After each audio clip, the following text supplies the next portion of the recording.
Tingnan nyo guys. Ilagay ko na sa oven. So, lagyan natin ng mantika na olive oil. Lagay natin ang onion. Onion talaga ang uunahin ko guys. Tapos ilagay ko na ang garlic. Tapos lagay ko na ang manok na gihugasan ko guys. Tingnan nyo.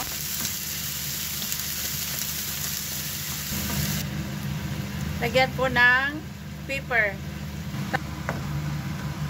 Carrots,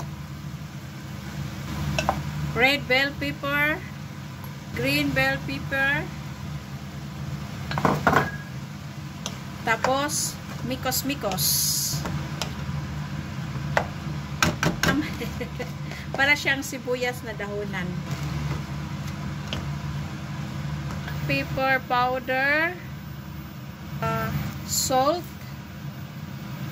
hindi masyadong marami. Bell pepper na powder, coriander, tapos mikos-mikos,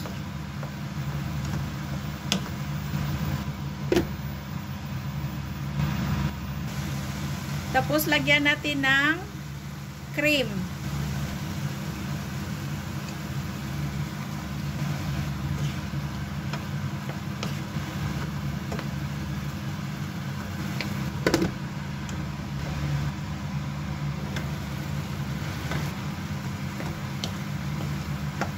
I-prepare na natin ang tortilla.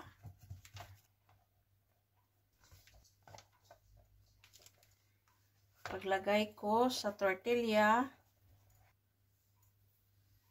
So, ito siya guys. Tingnan ninyo. Tapos, lagyan natin ng tomato sauce.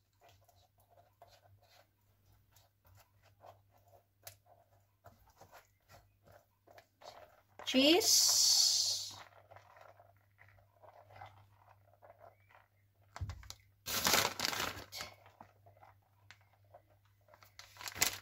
So, ilagay natin So, ilagay na ito.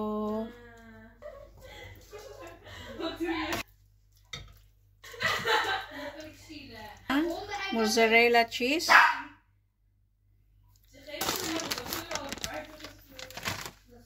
Tapos, i-ano natin. Ganyanin natin.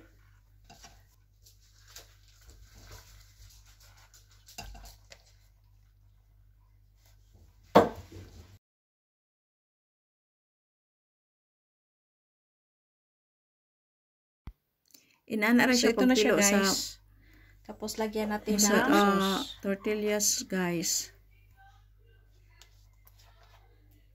So, ito na siya guys. Dry petersilie. Tapos lagyan, pag malapit na siya maluto, dyan ko ilagay ang cheese at saka mozzarella dito sa itaping ko dito sa ibabaw. Sa oven guys, tingnan nyo guys. Ilagay ko na sa oven.